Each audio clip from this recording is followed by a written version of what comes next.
Strategies to minimize capital gains on your investments. So as you sell assets, there's a way that you can actually keep the gains instead of paying the IRS. But it's all strategy that the wealthy have been playing for decades, probably centuries, and the middle class just sell and pay tax. So what are the strategies? Number one, we're going to talk about entity structure. It's one of the biggest levers for you to actually keep your capital gains and keep the money. Number two, how a 1031 exchange in a real estate transaction can actually just forward, you don't pay any tax. There's a whole strategy to that.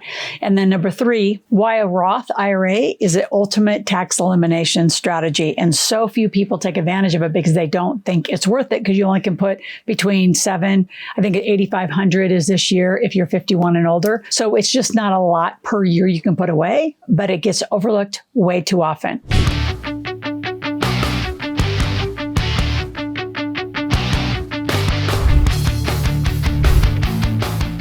So capital gains are not inevitable. You can actually use strategies. So let's read through some of these ideas that I'm talking about. The wealthy don't avoid paying the tax and the capital gains by luck. We do it by strategy, using corporate structure to legally defer and offset the capital gains or eliminate it entirely. So in The Millionaire Maker, Gene and John, they're in chapter 8 of The Millionaire Maker. So in the show notes, if you don't have a copy, go grab a copy. Just skip forward to chapter 8 and start reading through that. You're going to want to go back to see chapter 1, 2, and 3, and then do a gap analysis. Once you do your gap analysis, you're actually giving us where you are, what you want, and send that into our team. Have a one-on-one conversation just so we can see where are your gaps and what you're doing and where you're overpaying taxes. I call it the invisible pain. So capital gains are not inevitable. When you have corporate structure, the company's actually held the assets. So it can be just an investment LLC. It could be an LLC that holds real estate. It could be an S corporation. You may have a management company at a C corp level, but that tax structure is what helps you eliminate capital gains. So the wealthy, we actually play to the timing of that structure, meaning your long-term capital gains are either at 0, 15, 20, 30%, depends. And it depends on what structure you have. If you don't have any structure, you're going to pay the most in capital gains. And if you just sell on any sort of timing without any tax strategist looking at it, you're probably going to be overtaxed. So there is a rhythm to it and a cadence to it. You have to have a good tax strategist that actually knows what they're doing to avoid the capital gains and put it back into your own pocket. So again, the investors who use the LLC, S Corp, C Corp strategy, where there's management contracts, marketing contracts, lines of credit contracts between them, create an offset of capital gains by using each other's company structure by paying bills to each other. So it's kind of elaborate to do just here on the YouTube channel, but those of you that have the potential to sell stocks, get capital gains taxed, you don't need to. But again, a tax strategist, not a CPA who's an historian. You say, well, what's an historian? A historian is someone who's just going to take your information at the end of the year and prepare a tax filing. So they're just going to file your taxes, and you're done. There's no strategy in that. That's just a historian looking at what you've already done. So as you buy an asset and you're looking at the possibility of a capital gains, which if you are investing properly, you would have, you want to make sure you're very mindful of how you hold it, when you sell it, and how you're going to strategize that gains or keep it all in your pocket. You're either going to pay the IRS, you're going to pay yourself. That's how taxes work. So like I said earlier, the middle class just tend to buy, sell, don't pay attention to the tax strategy. And in fact, I think most middle class people, and even people who haven't made a lot of money, don't realize what you overpay in taxes, and they're looking for their $2,000, $3,000, $4,000, $5,000 refund every year. If you actually did your taxes right, you aren't going to get a refund. You're going to actually hold all the money in your company accounts, and at the last minute, meaning September 15th, after the year closed, is when your taxes are due with an LLC, S Corp, or C Corp. And then your personal filing happens in October.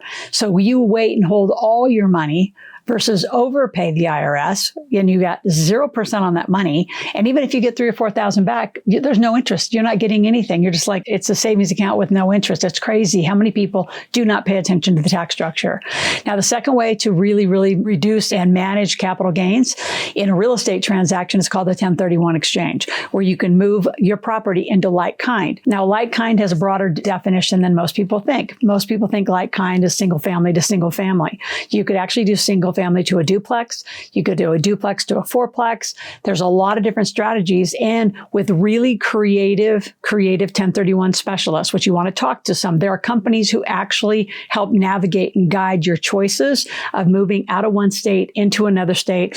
A 1031 for folks that live, say, in New York, New Jersey, California, Pennsylvania, you're going to want to use a 1031 exchange as a way to not have to pay any tax. And in California, you have an exit tax and you have an extra estate tax and extra property tax. So if you're not using a 1031 and you're leaving California, you are crazy leaving that much money to the IRS that you could have had better strategy for. So in a 1031 exchange, you're going to have about a 45-day window to put that money to work and identify new properties. So 45 days to identify the properties, and then you have another 180 days to close. So again, I would use a 1031 specialist or someone in a title company that has 1031 experience. You don't want to just leave this to chance between your agent and broker and title.